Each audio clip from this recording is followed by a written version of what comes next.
Soybean बियाण्याच्या उगवण क्षमतेबाबत अनेक शेतकऱ्यांकडून तक्रारी होत आहेत. सोयाबीन बियाणं उगवलं नसल्याचं अनेक शेतकरी सांगत आहेत. आपल्यासोबत या संदर्भात बोलण्यासाठी देवळीचे आमदार राजेश भाऊ बकाने आहेत. भाऊ, काय सांगाल?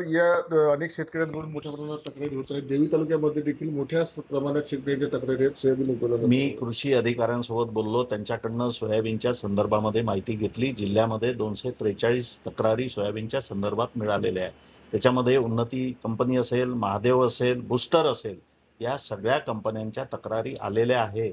आणि त्यांनी सांगितलं की 243 तक्रारीपैकी 143 तक्रारी ह्या देवळी तालुक्यातल्या आहेत. आणि त्या ठिकाणी साधारण 55 ठिकाणी कृषी अधिकाऱ्यांची टीमसुद्धा गेलेली आहे. त्याचा पंचनामासुद्धा झालेला आहे. मी कृषी अधिकाऱ्यांना सूचना केल्या की 15 जुलैपर्यंतच हा सीझन असतो सोयाबीन पेरायचा. त्याच्यामुळे त्या शेतकऱ्यांना त्या ठिकाणी सोयाबीन उपलब्ध करून द्यावं.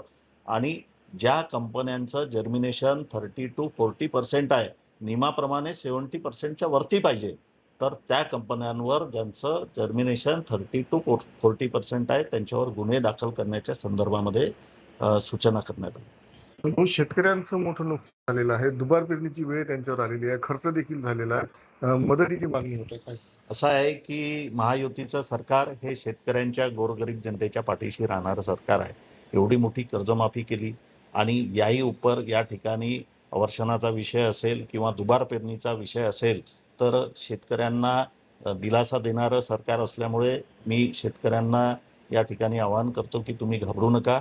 हे सरकार तुमच्या पाठीशी खंबीरपणे उभं आहे. महेश मुंजाळ, टी9 मराठी, वर्धा.